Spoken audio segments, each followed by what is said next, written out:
Quando eu recebo um paciente no consultório, na clínica, e durante a história dele, durante o bate-papo, ele já começa a me falar: opa, tem alguma coisa aqui, eu tenho dor no quadril, dói aqui, dói ali. Primeiro que a gente tem que entender o que o paciente quer dizer com quadril, né? Porque eu já vi pacientes me dizerem que tem dor aqui, que é sacroiliaca lombar, e para ele é quadril.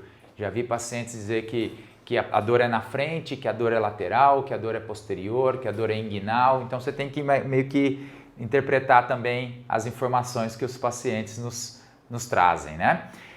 Mas durante essa história é muito importante você começar com uma boa anamnese, né?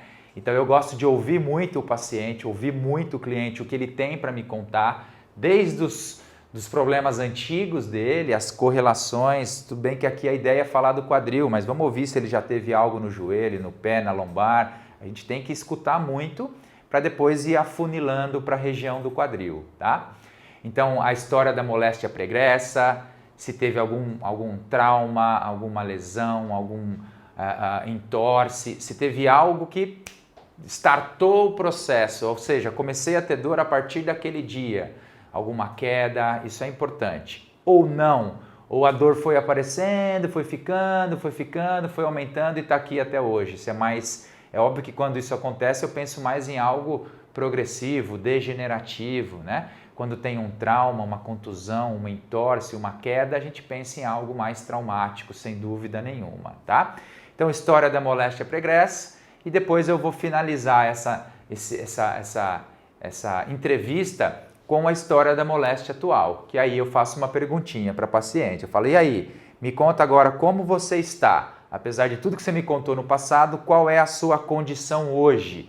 Qual é a dor, qual é a disfunção? Que atividades que você faz que piora, que intensifica a dor? Como é tua noite de sono? Aí eu vou perguntar tudo que eu acho que tem a ver com a lesão dela nessa região do quadril, tá? Então, história da moléstia pregressa atual. E uma perguntinha que eu sempre faço no final dessa entrevista, da anamnese, paciente, qual é a tua queixa principal? Como é que eu posso te ajudar? Por que isso? Porque às vezes, isso aqui é um grande pulo do gato para vocês, hein? Porque às vezes claro que a grande parte das vezes vai ser: eu quero viver sem dor, não tenha dúvida disso. Mas às vezes ela me conta, nessa pergunta, falou: minha queixa principal é que eu tenho dor quando eu jogo bola e eu quero jogar bola.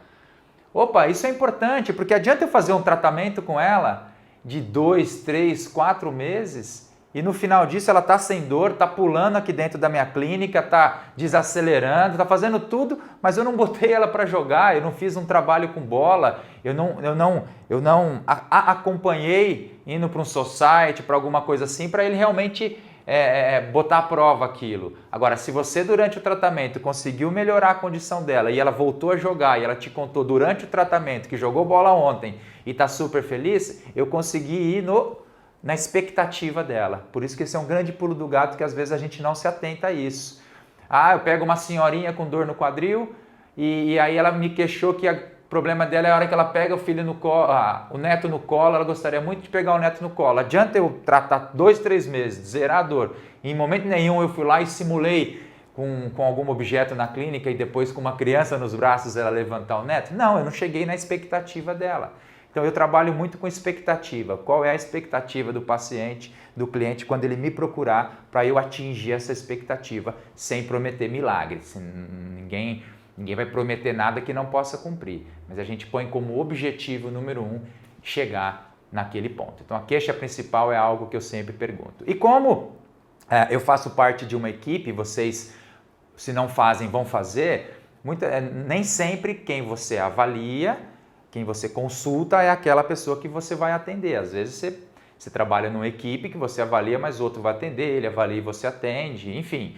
Então eu tenho que sempre também na avaliação ter certeza que ela não tem comorbidades, são diagnósticos diferenciais, né?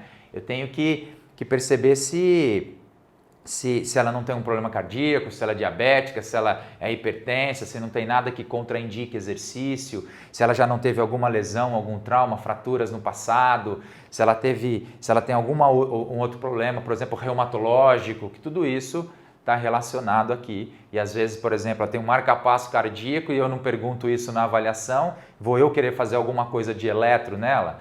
Nem pensar. Então tem que fazer essa abordagem também de comorbidades associadas.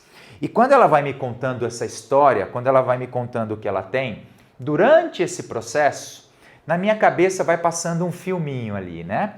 Deixa eu até pegar aqui, me dá licença, deixa eu colocar aqui nela. Posso colocar aqui? Vamos ver se machuca? Acho que não, né? Dá aqui? Ó, então quando ela começa a me contar, pela região aqui que ela vai relatando dor, na minha cabeça vai passando um filme, tá? Esse filme é o quê? Puxa, eu tenho dor aqui na frente do quadril.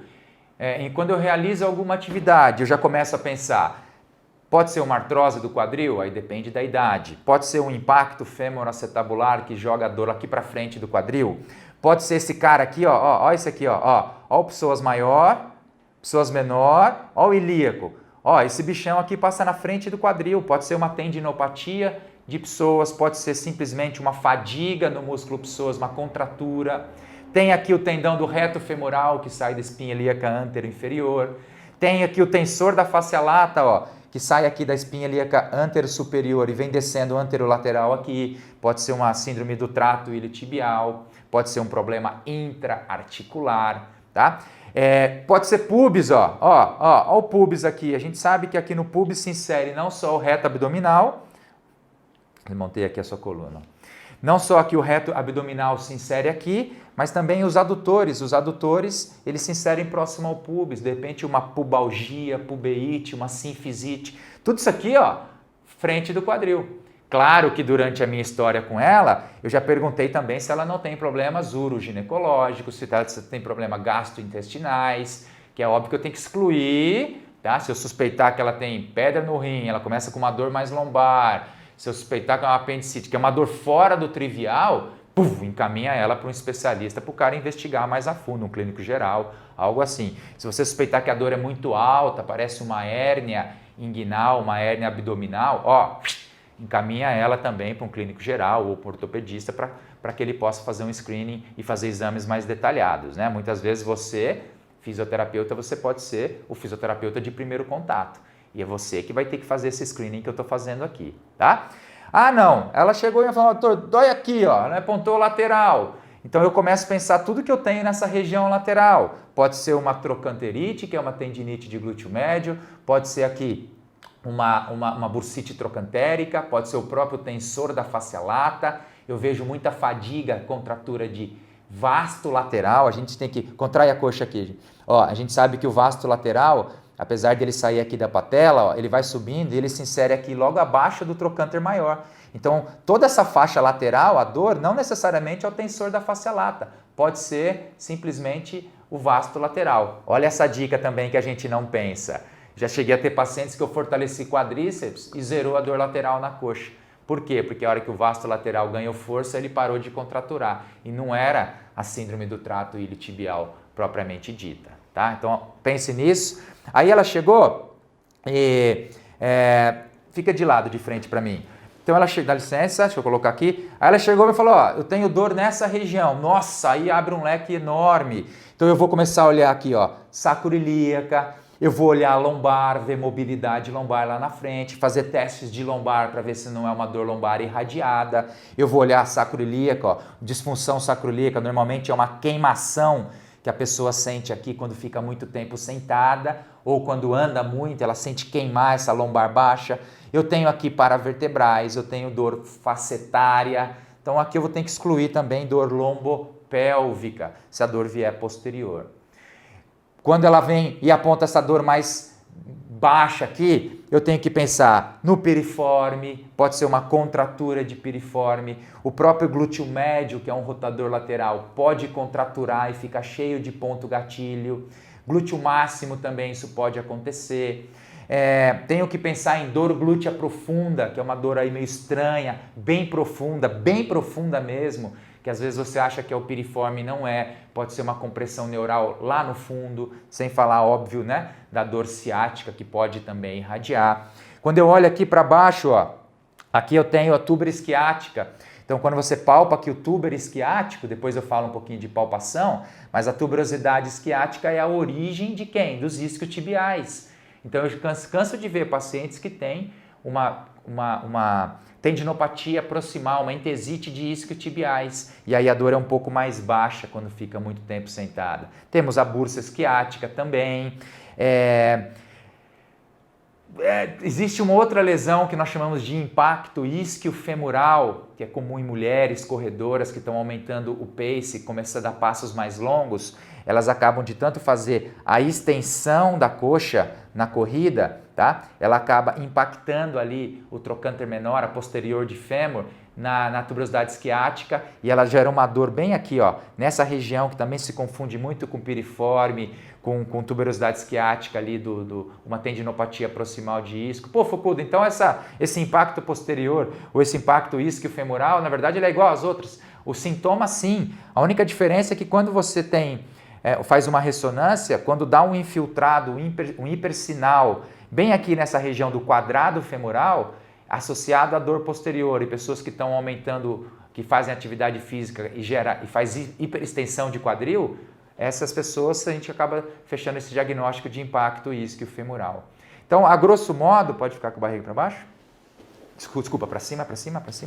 A grosso modo, deixa eu colocar aqui do lado, são essas as principais lesões que a gente encontra no dia a dia. E quando eu começo a conversar com o meu paciente, eu já na minha cabeça vai passando um filme de tudo isso e comorbidades associadas. Então, beleza, eu fiz o big picture, eu fiz a grande imagem, agora eu vou dar sequência na avaliação para daquilo tudo que você imaginou que pode ser, você começar a funilar, para que lá na frente, daqui 40 minutos, 50 minutos, no final da avaliação, você crave. Ela tem isso, mas lembre que nós não somos diagnostiqueiros, né?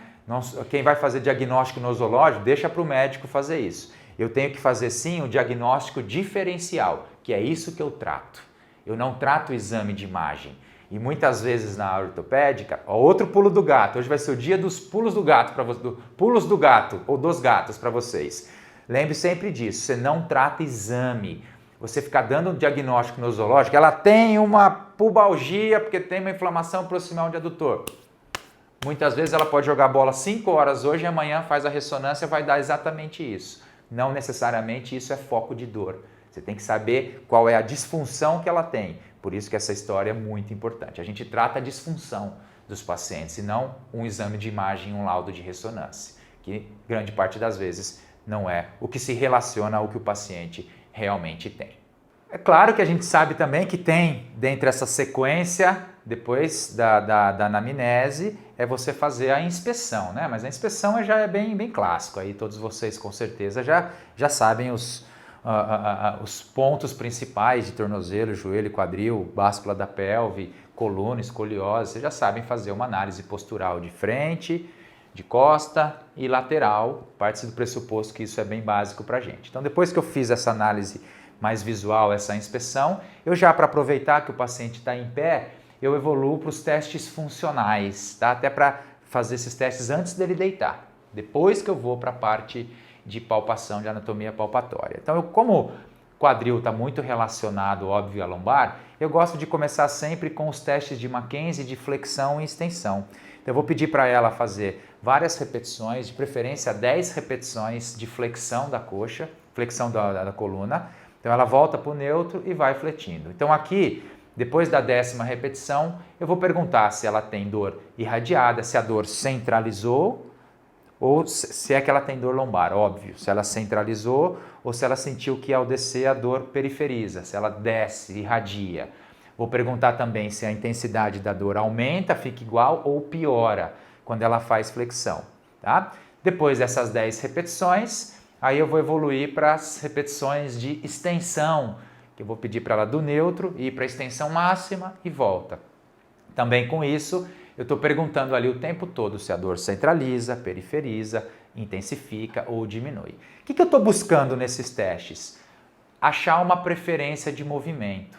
Se além da dor ali no quadril, ela também tiver algo lombar, eu tento achar qual que é o cenário ideal. Eu gostaria de encontrar que ela tem piora o sintoma na flexão ou fica igual, mas que ela sente um alívio em extensão. Quer dizer que eu já posso começar com ela fazendo um trabalho de extensão lombar. Isso é ótimo porque a extensão, o aumento da lordose lombar empurra os discos para frente e é protetivo para a coluna, mas às vezes você encontra em casos mais agudos que piora a dor em extensão e melhora em flexão. Então esse é um caso que eu trabalharia com a flexão no início. Aos poucos eu vou ter inverter, inverter, inverter. A ideia é que lá no meio para o fim ela termine em extensão. É sempre isso que eu vou buscar lá na frente, tá? Então teste flexão e extensão. Em alguns casos eu posso também pedir o shift lateral, 10 repetições para um lado, 10 repetições para o outro.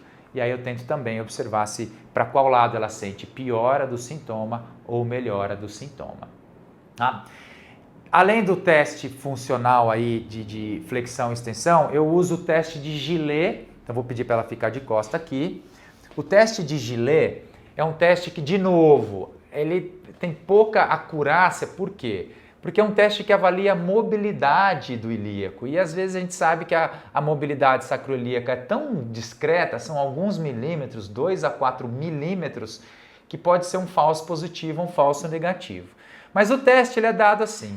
Eu vou palpar as duas espinhas ilíacas pósteros superiores e aí eu observo não só a altura delas, mas eu peço para ela elevar a coxa direita, sem apoiar a mão lá. Eleva a coxa direita lá até 90 graus e volta. 1, 2, 3, 4, 5 e volta. Cada vez que você voltar, apoia o pé no chão, tá? Agora com a esquerda.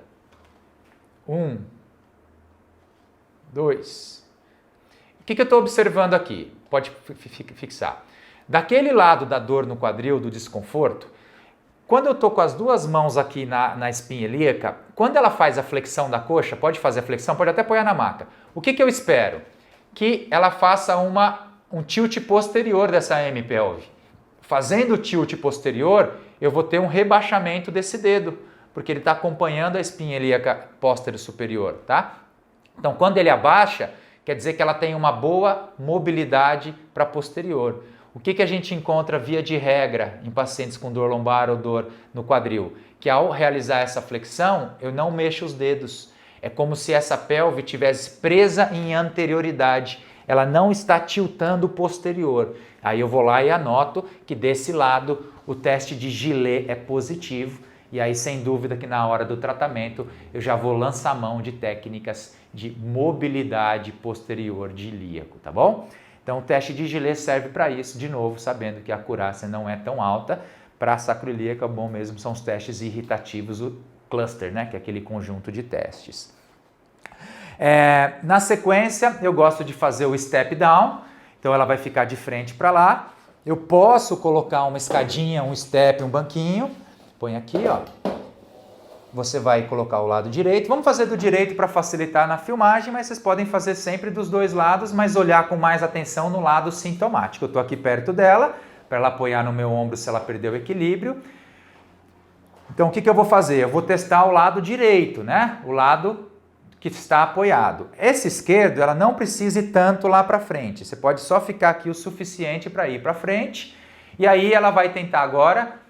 O ideal é fazer o teste sem ficar balançando as mãos, por isso que eu peço para ela colocar as mãos para trás, mas você pode fazer das duas formas. E aí eu vou pedir para ela fazer um step down agora. Ela vai descer como se fosse descer a escada, quase que para encostar o calcanhar no chão. E sobe. 1, faz 5 vezes, 2. O que eu estou observando aqui? Se ela prona ou supina muito o pé. Estou observando se ela faz um valgo dinâmico, se o joelho vem para dentro, ou se o joelho vai para fora, se ela faz um varo dinâmico. E eu percebo a linha também dos shorts. De novo, vai lá. Se ela tem essa queda da pelve exagerada, como ela está apresentando aqui agora. Como ela tá, eu percebi que ela está um pouco encanada em ficar com esse pezão reto, parece que esse pé da frente está mais deixando ela encanada do que qualquer outra coisa. Eu, em vez de fazer o step down anterior, eu posso fazer o step down lateral. Então essa outra perna que está bamba aqui, em vez dela ficar assim para frente usando psoas, ela vai simplesmente deixar para o lado. E aí ela desce como se fosse para encostar o pé no chão. Isso. Mas não encosta, tá? Esse é o step down lateral. Não precisa trazer esse pé até aqui tão lateral, é só como reto. Esquece que você está olhando lá, olha para frente. Tenta simular mais você descendo uma escada mesmo. Tenta ser o mais... representar... Aí, ó como o valgo entrou. A hora que ela parou de ficar encanada lá, ó como o joelho vem para dentro. Isso é importante você citar. E também estou observando inclinações compensatórias de tronco, tá? Vou fazer dos dois lados e vou anotar essas informações de teste funcional step down. Eu gosto muito do step down lateral, que é o que ela está fazendo aqui. Só quando você não tem essa escadinha que você vai fazer no chão, aí tem que ser o step down anterior. Mas quando tem um step e uma escadinha, step down lateral. Mas perceba isso, você vê que ela não está funcional, ela está fazendo assim, ó.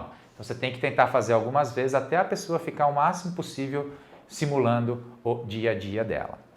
Pode descer.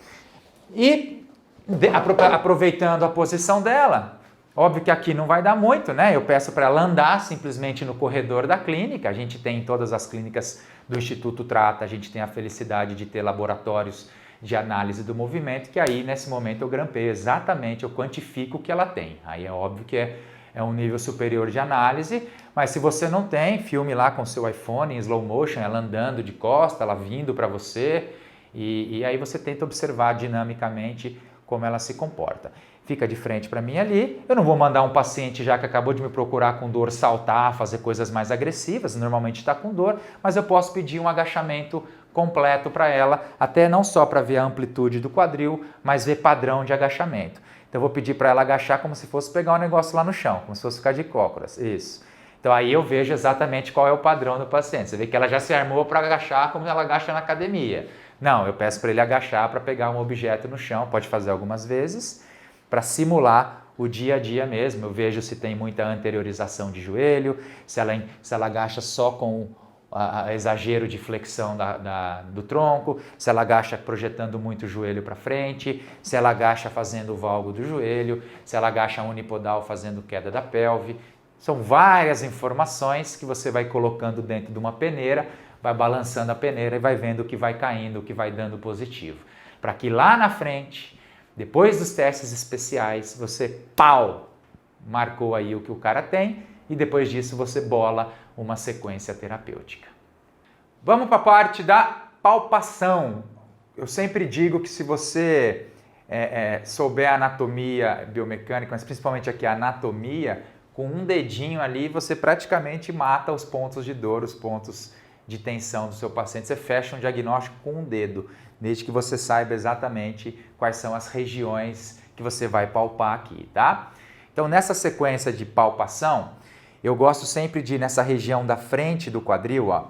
Eu gosto de palpar todo o trajeto do ilho-psoas. Então, vocês vão ver que eu vou palpar o psoas indo na direção, indo na direção da coluna, tá? Indo na direção da coluna dela, eu pego mais o psoas. Quando eu entrar com a mão aqui e eu inverter e fizer a pressão nesse sentido, quase que cavucando ali embaixo do osso ilho, eu vou fazer a palpação do músculo ilíaco, tá? Então essa palpação anterior que tem que ser da espinha ilíaca anterior superior para cima, porque para baixo aqui vai se confundir, porque aqui já passa o tendão do reto, que eu vou tentar palpar também nela. Eu vou sair do espinha ilíaca anterior inferior e vou sentir do reto femoral, buscando uma tendinopatia, uma dor no tendão do reto.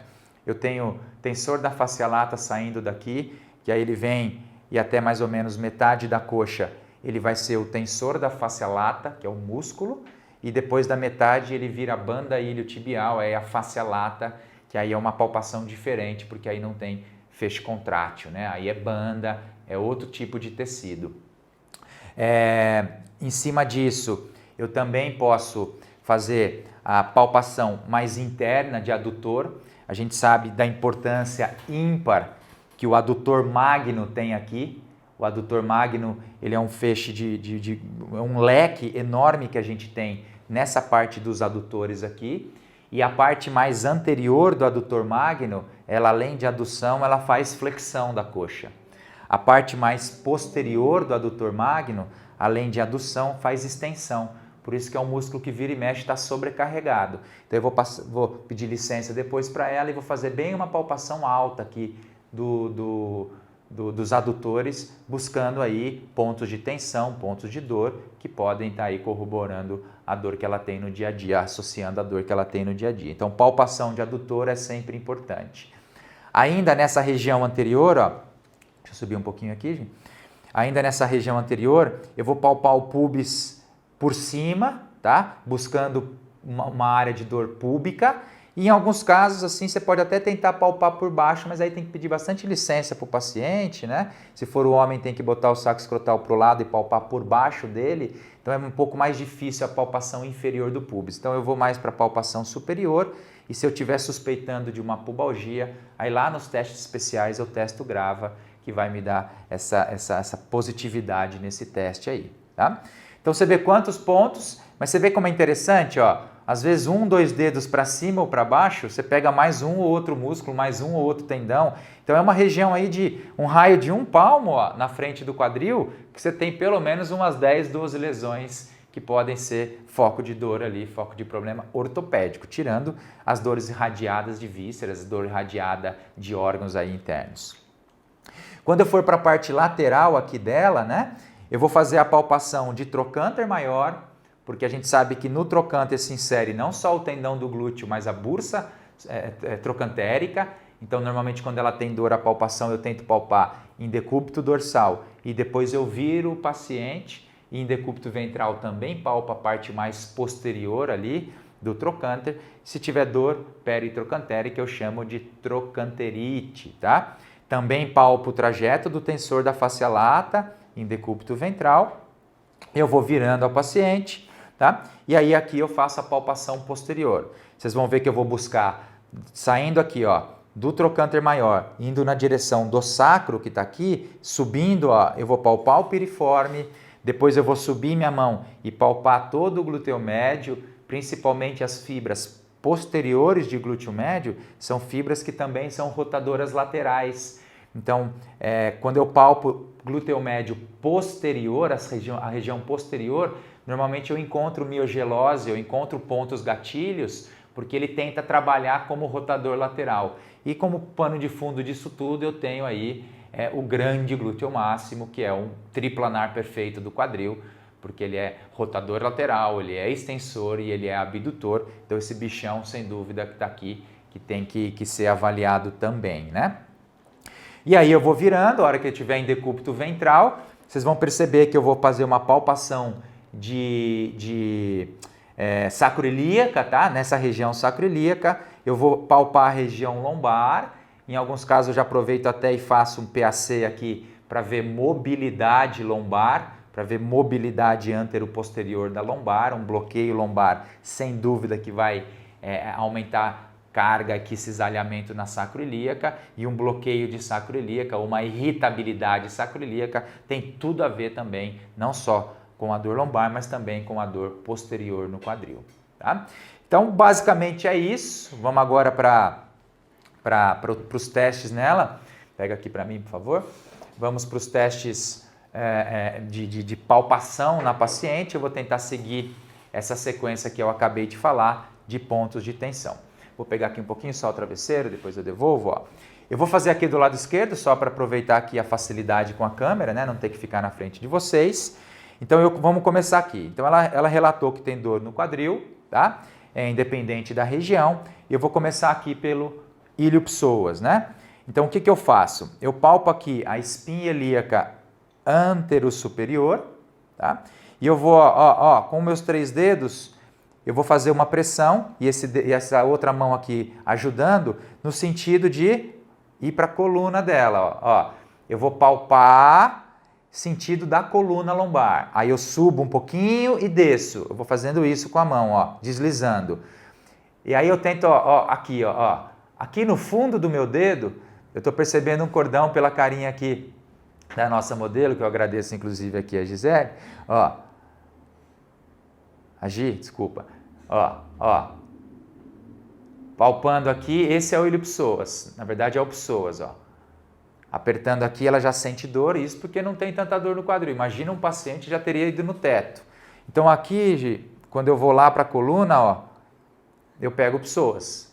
Se eu inverter um pouquinho minha mão, ó, se eu fizer isso e afundar e puxar um pouquinho, ó, angular minha mão contra o osso do ilho, ó, aqui eu pego o ilíaco, ó. E aí eu vou fazer a mesma palpação e tento buscar pontos de dor. Então, essa palpação chata que dói, faz na boa, faz devagar, é para você perceber se aquele lado sintomático, se ele está parecido, se ele está pior do que o lado assintomático. Se você palpar e os dois forem desconfortáveis, é o desconforto normal da própria palpação, tá?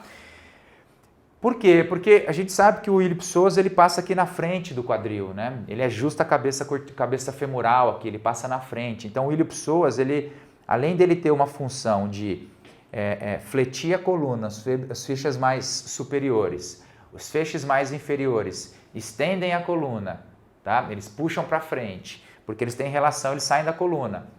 Depois eles passam na frente do quadril e inserem aqui dentro, ó, no trocânter menor, e eles passam na frente da cabeça do fêmur. Então, pessoas que têm instabilidade de quadril, ele acaba tendo o psoas contraturando, ele se contratura para tentar te proteger, para tentar estabilizar. Então, você imagina um bicho que faz flexão da coxa, que tem função na coluna e ainda você dá essa função de estabilizar a cabeça do fêmur. Ele contratura. Então, ó, vou te ser sincero, uma boa liberação miofacial de ilho-psoas, cenas de próximos capítulos, nós vamos falar mais para frente, sem dúvida que o cara, outro pulo do gato, o cara sai leve.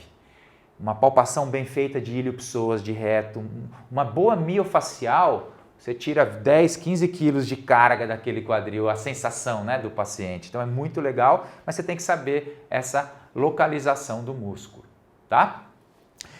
Feito isso, eu venho aqui, ó, e palpo um pouquinho mais profundo, ó. Por isso que eu ainda gosto de um rolinho um pouquinho maior, ó, porque quanto mais fletido tiver passivamente, mais ela relaxa o ilho-psoas, mais fácil eu aprofundar a minha mão. Se ela tiver com a coxa ao longo da maca, eu não vou conseguir palpar muito. Então, quando eu venho aqui e relaxei, ó, eu tento ir lá com a mão, ó, a carinha dela, ó. Isso aqui é o reto femoral. Então, eu observo aqui, ó, faço uma palpação do tendão do reto. Porque pode ser que o reto femoral esteja sobrecarregado para fletir o quadril. Então, dor na palpação proximal aqui do tendão do reto pode ser mais um ponto importante para você anotar aí como fonte de dor, tá? Depois, eu posso vir aqui na espinha ilíaca antero superior e eu sei que daqui vai sair lateralmente, dá licença, ó, e eu faço aqui, ó, a palpação do tensor da fáscia lata. Toda essa região lateral e anterior do quadril. Palpando aqui tensor da fáscia lata, eu sei que daqui vai ser mais um deslizamento que eu vou fazer, porque aí é a fáscia lata, é a banda iliotibial, lateralmente distal aqui na coxa. E aí eu vou sempre perguntando se está tudo bem, se é mais dolorido do que o lado oposto. Outra coisa que eu gosto de fazer nessa avaliação é fazer aqui, ó, uma leve rotação externa da coxa, e eu peço licença para o paciente e eu palpo aqui, ó.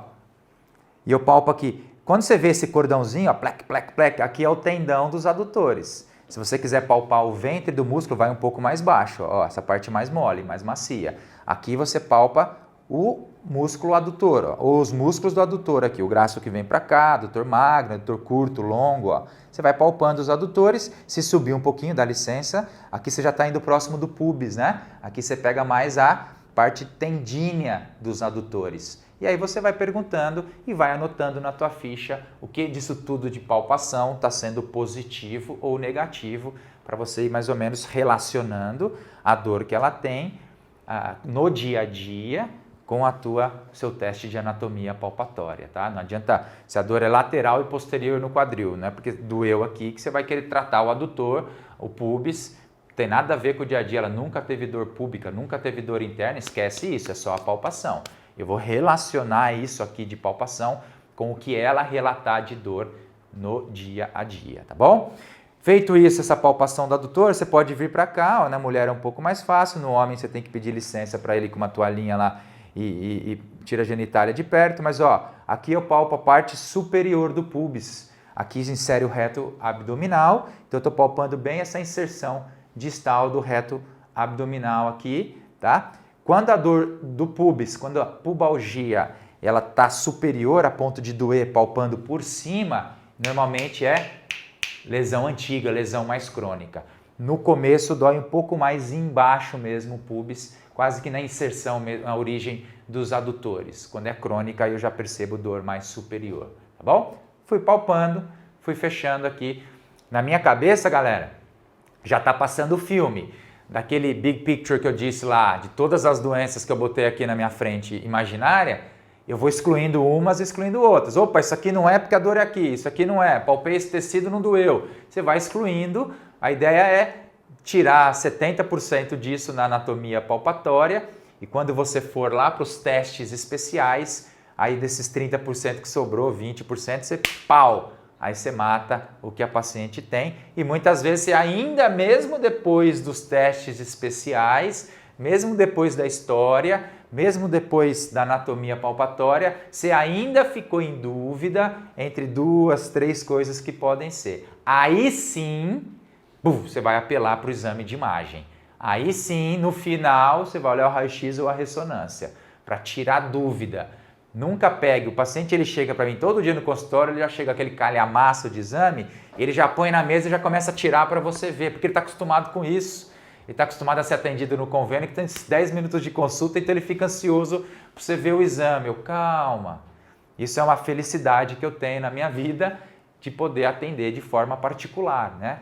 Sem convênio, estou fora, sou contra você atender várias pessoas ao mesmo tempo, totalmente contra, né? Você vai no dentista, você vai no proctologista, você vai no ginecologista, é tudo individual, ninguém vai no gineco, no procto e atende 5, 6 pessoas de uma vez, né? E o físio resolveu que tem que atender 5, 6 pessoas de uma vez. Aí vai fazer uma avaliação, tem 15 minutos, não tem jeito de avaliar ninguém, não sabe o que está tratando, tá? Então, não estou querendo discutir questões mercadológicas e questões de se o convênio paga mal ou não, aí não estou falando disso, estou falando tecnicamente, para você extrair o máximo do teu paciente, você tem que ter aquele tempo para ele, para poder ouvir, para poder escutar e fazer uma bela de uma avaliação, tá? Então, como eu tenho essa felicidade, estou tentando passar um pouquinho disso aqui para vocês, você pode se dar o luxo de deixar os exames de imagem por último, depois que você gastou já seus 40 minutos, 45 avaliando o paciente, tá bom?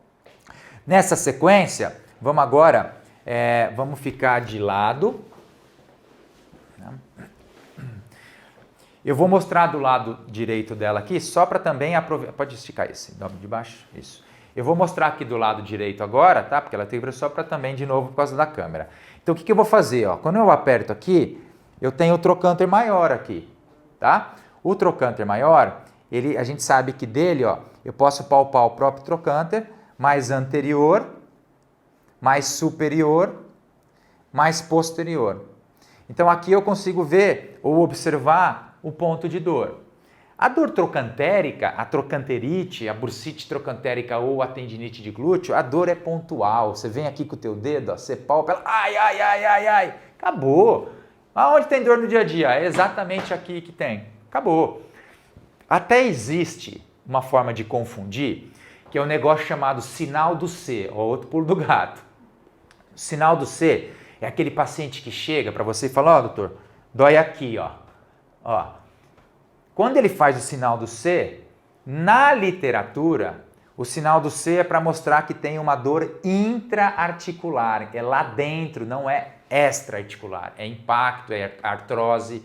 O que eu percebo, vendo aí há quase 15 anos quadril, o dia inteiro, que quando a pessoa faz dor do C, se for indivíduo mais jovem, ele está querendo me mostrar o quê? Cara, eu estou com dor no ilho psoas, no reto femoral, eu estou com dor trocantérica e eu estou com dor no piriforme.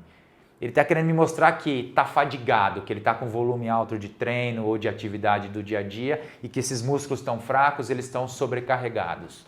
Quando eu encontro o sinal do C positivo em pessoas mais velhas, artrose, que já passou daquela fase de ter dor só inguinal e agora a dor começou a vir lateral. Porque é fato, quando a dor é intraarticular no quadril, impacto femoroacetabular, artrose de quadril, lesão de cartilagem, Quando a dor é intra-articular, ela vem para inguinal e para virilha, é anterior à dor. Que é o sinal clássico quando ela faz flexão e adução, ela sente bater. Esse é o clássico. Quando é um indivíduo mais jovem, não tem ainda impacto, não tem ainda artrose. Aí eu penso mais que a dor é extra-articular e na grande parte das vezes, grandíssima parte das vezes, dor lateral e posterior não é intra-articular, é extra, tá? Depois que eu faço isso, palpo toda essa região lateral e desço para o tensor, aí é a hora que eu vou colocar o paciente em decúbito ventral. Pode barriguinha para baixo. Vou fazer aqui também do lado direito só para contextualizar aqui. Vou tirar um pouquinho aqui. Abraça aqui a maca. Ó, dá licença. Quando eu estou na região posterior, eu começo analisando a lombar, tá? Então eu palpo aqui, ó, a espinha ilíaca, na verdade a asa do ilíaco dos dois lados e eu venho numa linha reta. A gente sabe que na linha reta entre o topo da espinha, pega aqui, Juninho, por favor. Vamos aqui, ó. Ó que coisa linda para a gente mostrar aqui essa imagem. Ó.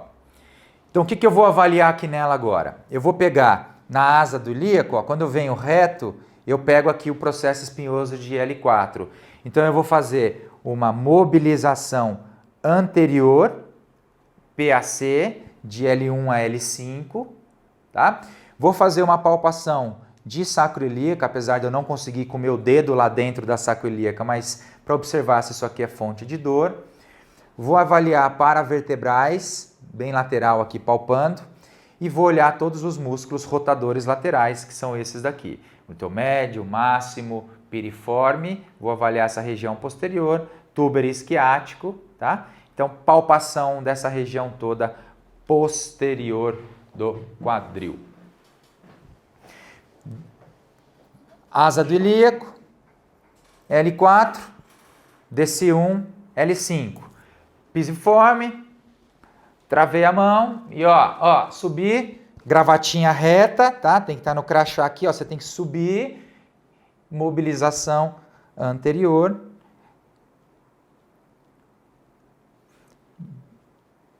Cinco, 6 repetições, palpação aqui, L4. Olha que molinho dela, né? Que diferença dos nossos pacientes, principalmente quando já tem mais idade, sempre você percebe hipomobilidade. Claro que L4 e L5 dela são menos móveis do que L1, L2 e L3, até pela constituição anatômica, que L5 está grudado lá no sacro, então ele tende a ser mais bloqueado. Mas eu mobilizo, não só para observar sinais de hipomobilidade, mas também algum ponto de dor, porque aí eu vou, sem dúvida, lá na frente, fazer o trabalho de ganho de mobilidade, seja manipulando, seja com Maitland, seja com Mulligan, cada um vai achar a sua forma aí. Palpação de paravertebrais, ó, palpação deles, também buscando fontes de dor. Posso evoluir para palpação mais profunda de quadrado lombar, ó, um pouquinho mais profunda, abaixo das costelas, tá? Também observando isso. Palpação aqui, ó, de asa do ilíaco, de sacroilíaca, ó, vem aqui mais baixa, tentando perceber, ó, é aqui que dói, aí você faz pressão, tá? Depois eu faço alguns testes irritativos aí para confirmar diagnóstico, mas normalmente a dor sacroilíaca ela é aqui, ó, nessa região é uma queimação que se forma. Posso até avaliar a mobilidade torácica, porque é óbvio que quem tem hipomobilidade torácica tende a sobrecarregar a lombar, então é um todo, não é só o quadril, percebam isso. Vou mostrar desse lado aqui, palpei o trocânter e aí eu vou fazer uma palpação nessa faixa, tá? Que eu venho aqui com 3 dedos em cima, ó, e vou palpando aqui o piriforme e vou olhando para ela, vou perguntando para ela no sentido do sacro, não só tentando buscar uma miogelose aqui, ponto gatilho, mas também eu vou perguntando se ela sente dor naquela região. Depois eu venho aqui na asa do ilíaco e vou fazer uma palpação como se fosse aqui, ó. Aqui é o glúteo médio, as suas fibras posteriores, né, ó, vindo aqui mais lateral e sempre perguntando, aqui dói, dói, dói. Essa dor no complexo posterolateral do quadril me mostra que esses caras estão fracos, você está exigindo muito no dia a dia, e aí eles começam a contraturar, começam a fadigar, tá? Então, palpação de todo esse complexo aqui. Venho para cá, dá licença, tuberosidade isquiática. Palpação profunda, tuberosidade isquiática, a gente sabe que ali se insere o tendão, ou se origina o tendão dos isquiotibiais, e também eu faço essa palpação para observar se esse é um ponto de dor, de desconforto, tá? Viram? Quanta coisa a gente palpou, quanta coisa pode ser nesse grande mundo aí que é o quadril? Viu a dificuldade? Viu quanto você tem que ter precisão nos seus estudos de anatomia, nos seus estudos de cinesiologia, de biomecânica? Isso faz parte.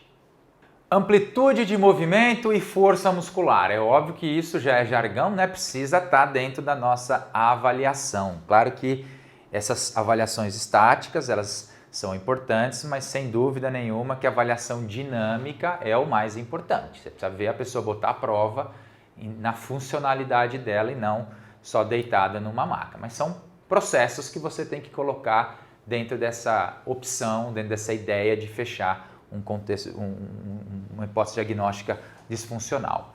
Quando a gente vem para o quadril, para avaliação da amplitude, todo mundo sabe, né? Vamos começar pela avaliação da amplitude em flexão. É sempre comparativo, é bilateral, tá? A flexão eu tenho que fazer, se eu estou avaliando a flexão pura do quadril, eu tenho que estar com o joelho dobrado. Por quê? Porque se eu avaliar com o joelho estendido, os isquiotibiais vão oferecer uma resistência e eu não vou ter muita amplitude. Eu não estou avaliando a flexibilidade de cadeia posterior, eu estou avaliando a amplitude que o quadril dela chega, tá? Então a flexão máxima do quadril, normalmente é quando o joelho realmente vai batendo lá, a coxa vai batendo na barriga, que daria aí seus 130, 140 graus, dependendo da pessoa. O que eu buscaria aqui? Alguém que tem um bloqueio de flexão, quando seja por motivo de tecido mole posterior que segura, seja por alguma coisa aqui na virilha que está batendo, ele perde amplitude de movimento em flexão, tá? Que é algo relativamente comum para quem tem impacto do quadril ou para quem tem artrose do quadril, perda de flexão. Então já entro na flexão e avalio diretamente aqui. Outra coisa que eu gosto muito de fazer é avaliar a amplitude rotacional do quadril. Eu trago o quadril aqui a 90 graus e a partir disso eu faço a amplitude de rotação externa, ó. Apesar de eu estar jogando a perna dela para dentro, o quadril lá está rodando para fora. É rotação externa. Olha o dela, ó. 80 graus de rotação externa. Vamos ver a rotação interna. Opa! Ó. Eu já sinto bater aqui, ó. Então ela tem 20 graus de rotação em 20 graus de rotação interna, que eu até acho que vai uns 30, 40 tá bom demais. Ela tem uns 20. Só que ela tem muito mais amplitude em rotação externa, que eu esperaria uns 60, 70, ela tem 80. O que pode ser isso? Normalmente o quadril de mulher, na verdade todo mundo, né? O quadril ele não se encaixa assim. O quadril ele é levemente anteriorizado. O colo do fêmur, ele aponta levemente para frente. Esse nível de rotação que o colo do fêmur faz, a gente chama de antiversão do colo do fêmur. Então, normalmente quem tem um pouquinho de antiversão, ela tem uma amplitude para rotação interna maior e uma amplitude para rotação externa menor. Pô, e quando acontece o contrário? Quando ela tem muita rotação externa, aí ou ela tem uma retroversão do colo femoral, o colo dela olha um pouquinho mais para o lado e não tanto para frente, e aí por isso que a rotação interna é menor e a externa é maior, ou porque ela tem uma antiversão, uma retroversão do acetábulo. O acetábulo dela olha mais para trás do que deveria, por isso que impacta antes da hora na frente do quadril, tá? São achados aí que você vai elucubrando aqui, vai pensando quando avalia a amplitude. Mas quais são os movimentos que inicialmente uma pessoa de uma lesão no quadril perde? Rotação interna, esse é o primeiro que eu percebo, diminuição, e flexão. Secundário, rotação externa. Normalmente quando perde rotação interna é por impacto ósseo. Quando perde rotação externa é por artrofibrose. Normalmente é que a cápsula posterior fibrosou, por isso que eu não consigo rodar externo, tá? Por processo inflamatório aí. Vamos lá. Nessa sequência, eu já faço... eu posso fazer a avaliação de abdução, tá? A amplitude de abdução. E posso fazer a amplitude de adução. Ela pura aqui ou ela com um pouquinho de flexão. Mas aí a gente sabe que para passar a coxa fiz flexão. Se eu levantar o outro lado, aí sim eu faço a adução pura, tá bom? Então são testezinhos simples de amplitude de movimento, que você pode até usar o goniômetro e já quantificar tudo isso. Dentro dos testes de força, nós podemos fazer o teste de força em flexão.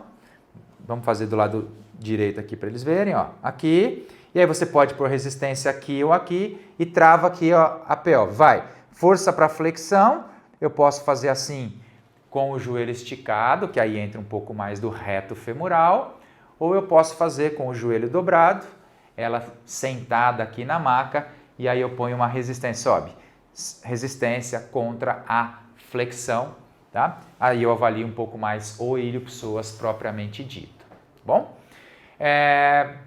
Quando eu quero avaliar, por exemplo, a força dos abdutores, pode ficar de lado, de frente para lá. Vamos avaliar o esquerdo aqui, por causa da câmera. Abdutor, puxa aqui. E aí eu vou travar aqui a asa do ilíaco, vou apoiar aqui e peço para ela fazer força máxima para subir e comparo com o outro lado.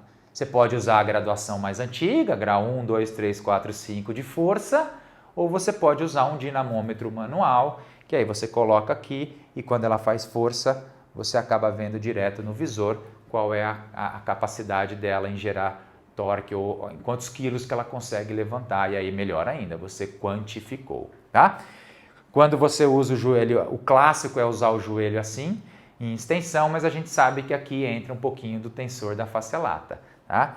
Alguns podem querer fazer também essa avaliação da abdução com o joelho dobrado, para tirar um pouquinho o tensor da face lata da jogada, abre e isolar mais glúteo médio como abdutor. O que ela não pode fazer nesse teste é começar a levar para frente, que aí ela usa um pouquinho mais do ilho-psoas, tá? É tentar fazer ele mais em neutro aqui ao longo do corpo. Também uma outra forma de você já fazer uma avaliação um pouquinho mais funcional é você colocar como se fosse a nossa posição de ostra. Você trava aqui e aí eu vou botar a resistência, você vai fazer esse movimento aqui, ó. Quando ela faz, vai, força, mantendo o pé ali, ó, aqui você já testa abdução e rotação lateral juntos. E aí você compara com o outro lado também para avaliar a força daquele paciente. Nessa posição também, o que eu posso fazer é, ó, dobra a coxa aqui, mantém ela bem aberta, estica essa perna, puxa o pé para você e, ó, aqui eu vou fazer força de adutor, tá? Os adutores, na verdade, né? Força para cima, então eu estou trabalhando, ou posso botar resistência aqui, força, força, força, força, força, força, força. Estou trabalhando a força ou avaliando a força muscular dos adutores contra a gravidade, tá? E mais um que faltou agora, em decúbito ventral. Abraça bem a maca. Vou fazer aqui então para vocês, ó, do lado direito dela, dobro o joelho, porque agora não quero a influência dos isquiotibiais, dobrei o joelho, ela abraça bem a maca para estabilizar aqui, e aí eu posso vir aqui, ó, com as duas mãos, e ela vai fazer força para fazer a extensão pura. Eu estou avaliando aqui glúteo máximo, porque o fato de eu estar com o joelho dobrado tira os isquiotibiais da jogada. Posso fazer resistência com o meu corpo aqui e estabilizar para ela não tirar o bumbum da maca. Força, força, força, força, força, força, força, força. Ou posso vir direto aqui. Força, força, força, força, força, força, força, força, força, 5 segundos e relaxa. E aí eu comparo com o outro lado. Posso também passar uma faixa aqui para prendê-la na maca, travá-la na maca. E aí, melhor ainda, eu estabilizo aqui e usando ou não o dinamômetro manual para quantificar tudo isso. Tá? Então essas são as formas da gente avaliar ADM e força, tá? Antes da parte final aí, que são os testes especiais, tá? Barriga para cima.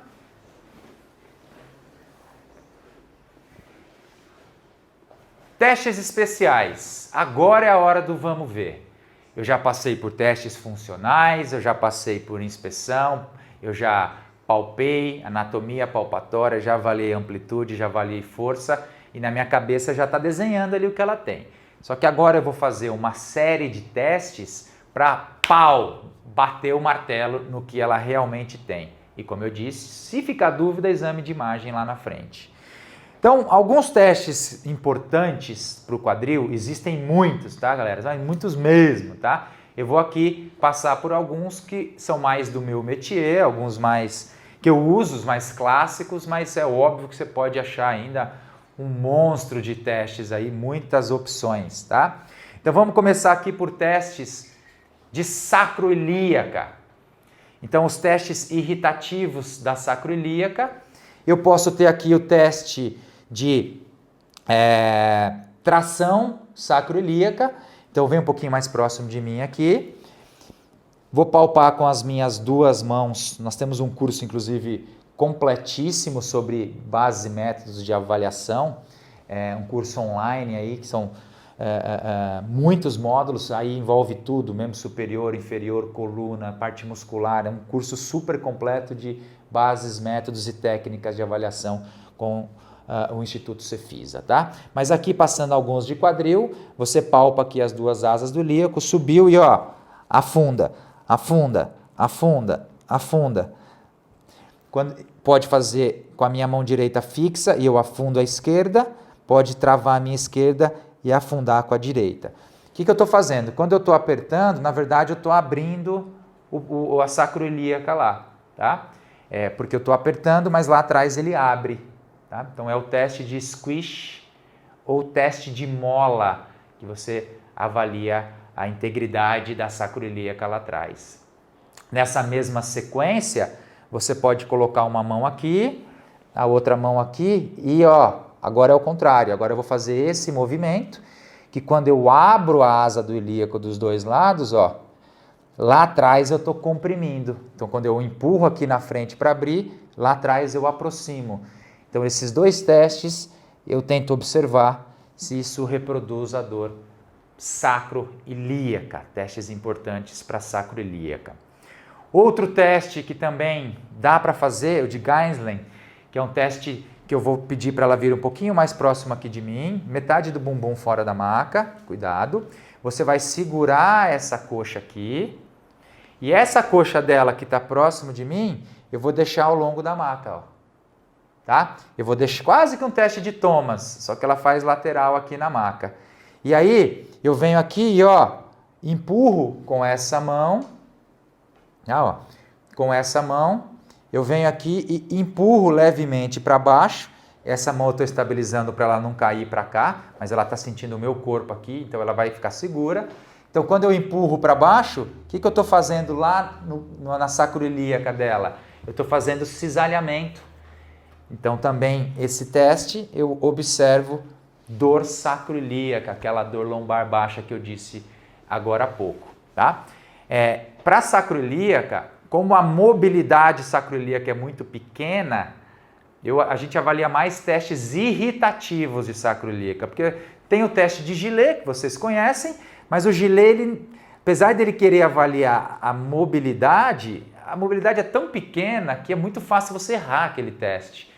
Por isso que a gente vai mais e dá mais bola para o teste irritativo da sacroiliaca do que propriamente querer avaliar a mobilidade sacroiliaca, tá? E também como a acurácia desses testes para sacroiliaca é baixa, a gente usa um cluster, né?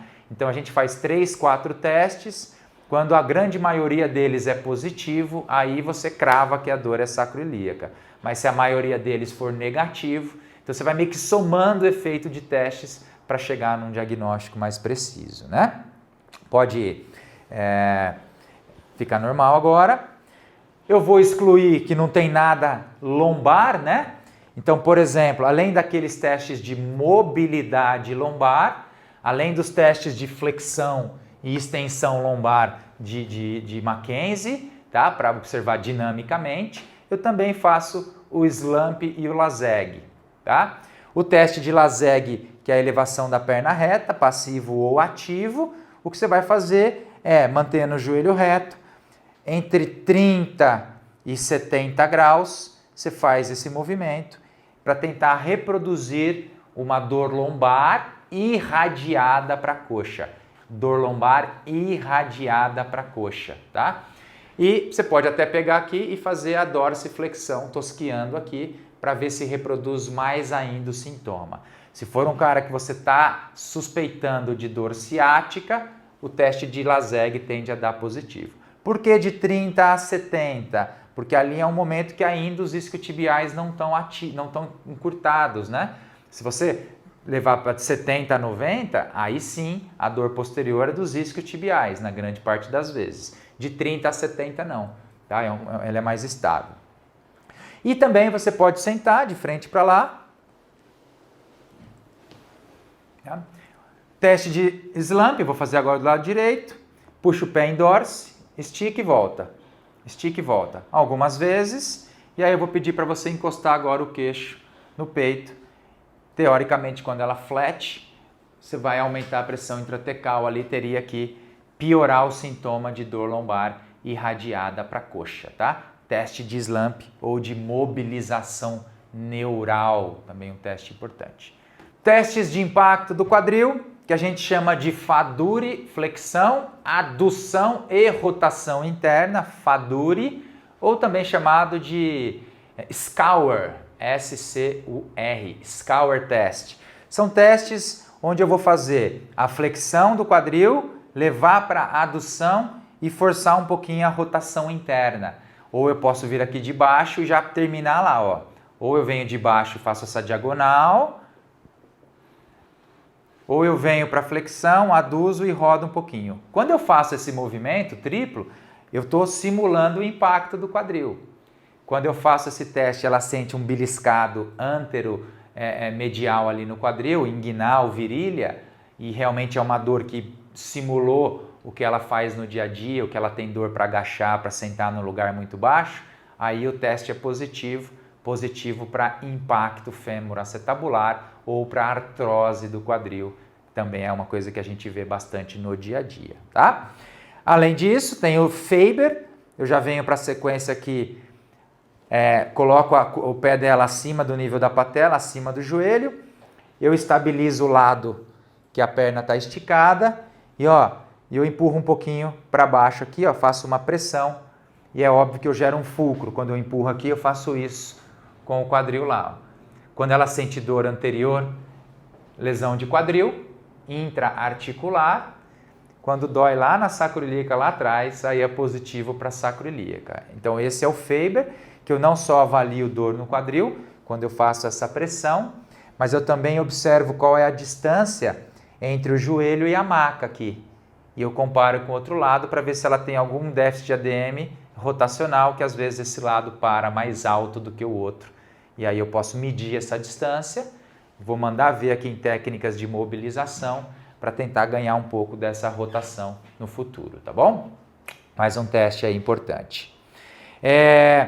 A literatura descreve também o log roll. Eu nunca vejo muito esse teste positivo, a não ser em casos de extrema artrose, que é essa rotação do quadril com ele relaxado, observando algum bloqueio ou uma posição inicial diferente em relação ao outro lado. Existe o teste de pubalgia, né? Que é o teste de Grava, onde eu vou agora Agora a perna dela eu não coloco acima do joelho, eu coloco aqui, abaixo, tá? Ou do lado.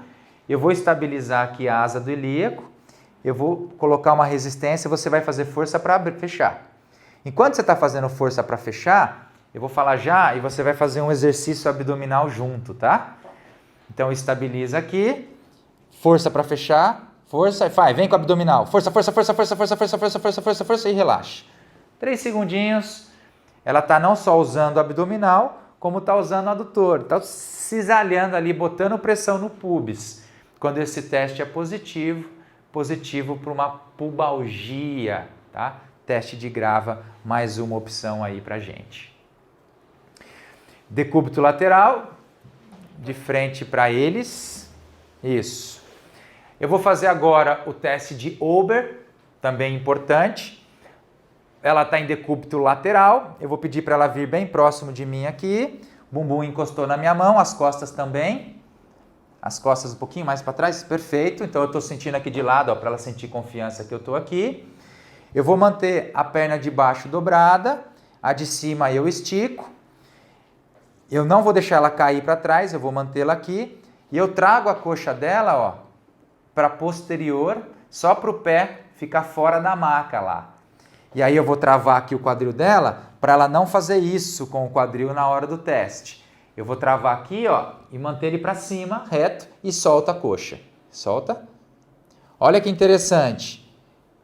Ela tem uma tensão no iliotibial, a ponto da a coxa dela fez pouca adução. Por quê? Porque como o joelho está reto, ela está utilizando a banda iliotibial aqui, o tensor da face lata. Por isso que o pé ficou acima no nível da maca. Então é um teste de Ober positivo. Outro pulo do gato.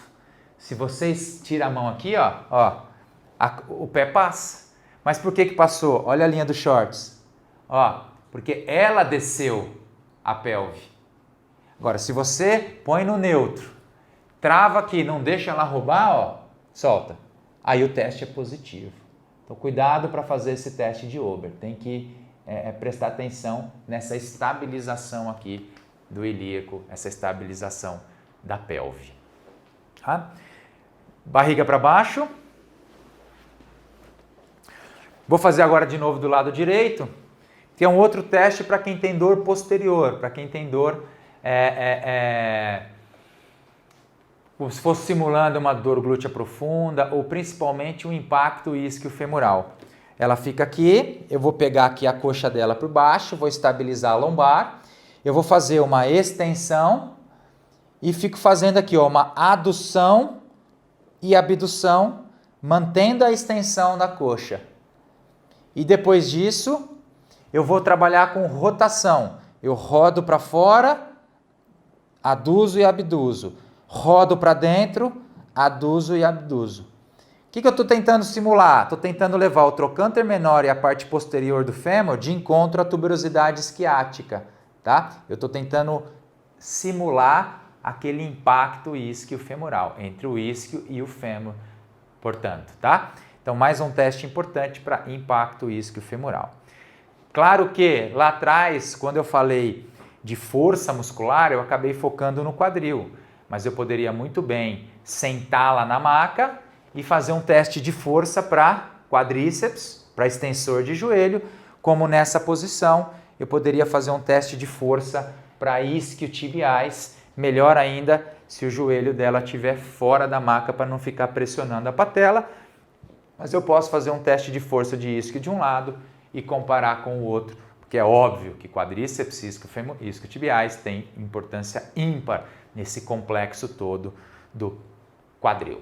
Teste de Thomas, mais uma opção que a gente tem, agora para avaliar não só a retração, ali, o encurtamento de ilipsoas, mas também de reto femoral. Então ela fica com metade do bumbum para fora da maca, ela segura a perna do lado oposto, e o que eu vou fazer? Eu vou soltar aqui a coxa dela. Só que olha que interessante, se eu soltar a coxa dela, eu vou avaliar a condição do fêmur em relação à maca. Se o fêmur ficar paralelo à maca, o teste é limítrofe. Se o joelho passar para baixo da linha da maca, ele é negativo. Se ele ficar para cima da linha da maca, o teste é positivo. Então, relaxa. Ó, relaxada, me parece limítrofe para negativo o teste. Só que olha que interessante, agora eu puxo para flexão e eu vou travar a asa do ilíaco para não deixar ela roubar com o ilíaco. E aí eu solto. Já foi diferente o teste. Pulo do gato. Interessante para você, ó, coisa simples, gente, mas muda a sua avaliação inteira quando você faz as coisas com critério, com calma, pensando. Por quê? Porque quando eu solto ali, ó, o ilíaco dela faz isso. Então eu não estou avaliando o encurtamento real do ilipsoas. Por quê? Porque se ela fez a tilt anterior da pelve, a coxa vai baixar. Quando eu não deixei ela roubar com o ilíaco, quando eu travo aqui, ó, aí a coxa dela já não desce. Então o teste é positivo. Se ela tivesse, for um paciente com dor no quadril, sem dúvida que uma miofacial e um alongamento de ilipsoas seria muito importante para ela nesse contexto todo aí.